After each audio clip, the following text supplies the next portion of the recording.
court will recognize the Honorable Brian Mitchell on behalf of the state. Sir, this is your jury. Would you like for me to let you know when you've used a certain amount of time out of your 45 minutes? Yes, Your Honor. If you could let me know when I've used 10 minutes. Yes, sir, will do. You may proceed whenever you're ready. Thank you, Your Honor. May it please the court. You may. Opposing counsel. Ladies and gentlemen of the jury.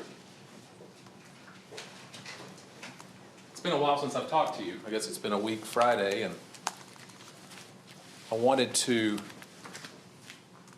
talk to you today.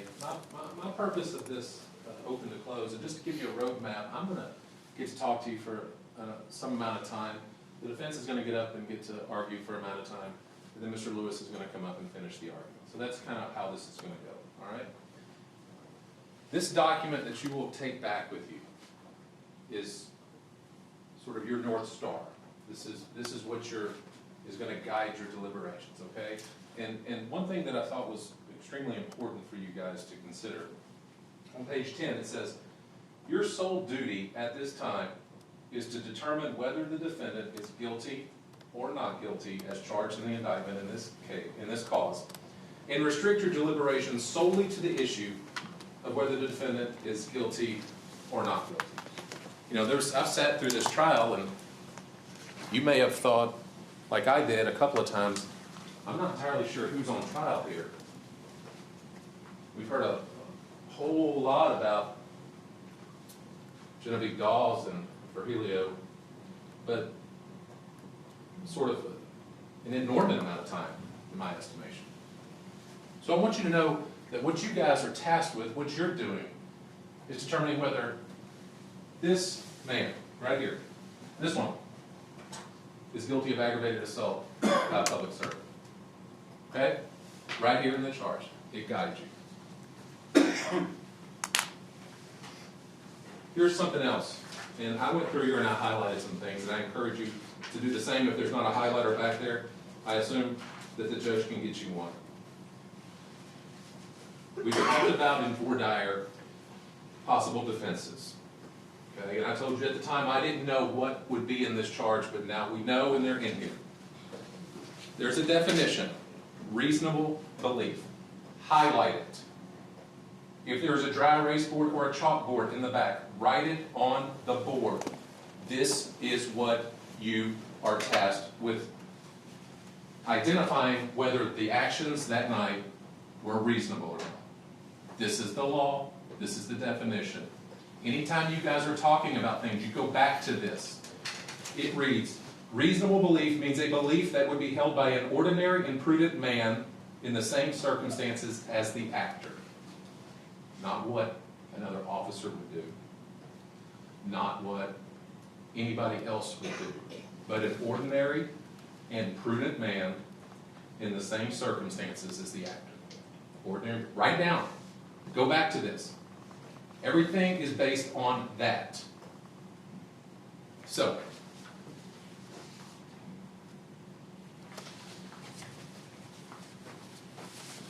we've got some things we talked about in voir dire. I want to kind of circle back to those things. For justifications regarding criminal conduct, much like this case, the defendant had to commit the offense. Okay? He had to, in this case, commit aggravated assault, deadly weapon, by a public servant in order to get a justification in this case, whether it be self-defense, defense of third persons, or deadly force to make an arrest. Okay? There must be a reasonable belief that it was immediately necessary at that time to use whatever force was used. Immediately necessary. We're going to come back to these. It also is based on a reasonable belief, which is what I just told y'all to highlight and put on the board. Here's what it's not. I told you it's not what another officer would do or another person would do. It's certainly not what he would do. So if someone goes back there and says, well, he did this because that's what he would do, that's not the standard. It's a reasonable belief. An ordinary and prudent person, not the defendant. Okay? I want you guys to focus in on that. All right? That is so important in these cases. These words have meaning. The legislature would not have given us this language if it didn't matter. Okay? So, when we talked about these defenses, self-defense, defense of third persons, and the use of force to make an arrest, we talked about this in voir dire. There is no preemptive self-defense, okay? It has to be immediately necessary. We talked about the fact that you can't use deadly force on could, probably, maybe.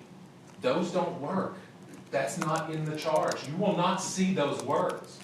So every time you hear defense counsel say, is it possible? Ask yourself, no. Was it reasonable?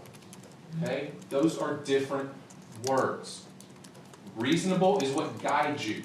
Not possible, not might, not maybe. Okay? And you remember I put this up here. They deserved it. It's not enough. Okay? We heard a couple times in this trial that, well, you just wanted to go home to see your family that night. You as a police officer get to go home to see your family. What does that really mean? Does that mean that their lives are more valuable than ours? Sure sounds like it to me. But I can tell you what, she had a right to go home. She had a right to go home that night. They deserved it is not an excuse for taking a life. The fact that a gun was found in this van has no bearing on anything. That is simply a mechanism to get you guys to feel okay with justifying killing this person. If Officer Hess didn't use his weapon, she would have killed everybody with that gun. That's what they want you to think. The reality is it had no bearing on anything. It had no bearing on anything. Probably doesn't equal reasonable.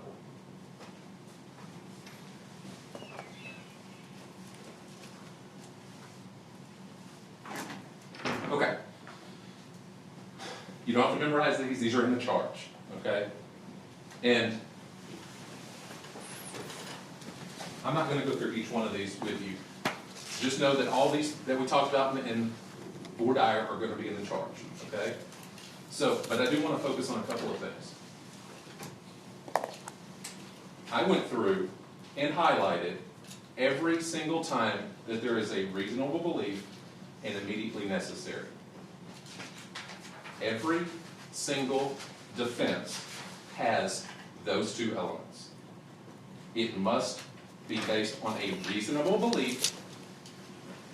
The deadly force has to be used because it was immediately necessary. All of these require that. If they do not have an immediacy, if it is not immediately necessary to use deadly force, you don't get the justification. Period. The inquiry stops there. You have to have it on all of them. The only difference is on the deadly force to make an arrest is that last one. There is a substantial risk that the person arrested not might, not possibly, will cause death or serious injury. That's the only difference with this one. You still have to have reasonable belief, and it still has to be immediately necessary. Okay? If you think that Officer Hess used deadly force at a point in time when it was not immediately necessary, all three defenses failed. It's just that simple.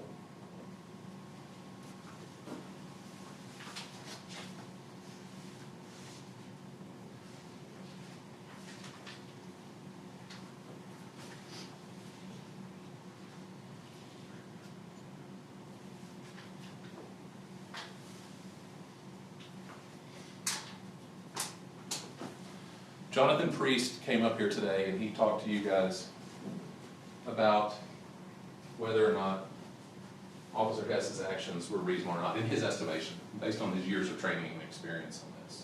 And he told you at that point in time that it was not immediately necessary. We heard many officers get up here and testify that when that car was backing up, nobody was behind that car. Nobody was behind the van.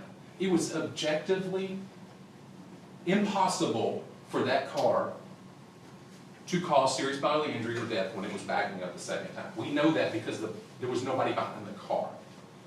So the question is his belief that there was somebody behind the car reasonable?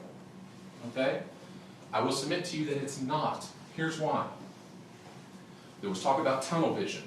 Remember this. When you go back, you can watch these videos. Officer Hess takes control of that situation. He's directing traffic. You've used Okay? 10 minutes. Thank you, Your Honor. If he has such tunnel vision, how does he know to tell the other officers to get back? It's because he sees them. Okay? He sees them. He's directing traffic. He knows where they are. And I'll submit to you, even if he doesn't know exactly where they are, he knows where they're not. They are not trained to get behind moving cars. He knows that. He's had over 1,000 hours of training. He knows that. And you know what? He relies on his fellow officers to follow those same rules that he follows. So although they may not be able to tell you where everybody is, they know where they're not. And that's behind that car. These are the things that have to guide you guys. You have to decide at that moment in time.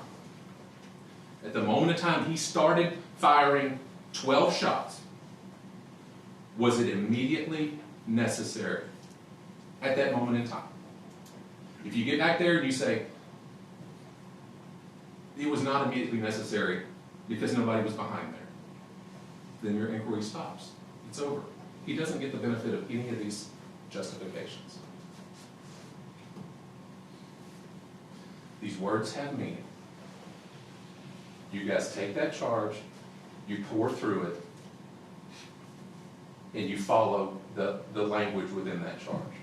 And I know when you get done, when you're done with your deliberations, you will find that the justifications do not apply to this defendant. And you will find him guilty of aggravated assault by a public servant. Thank you. Thank you, Mr. Mitchell.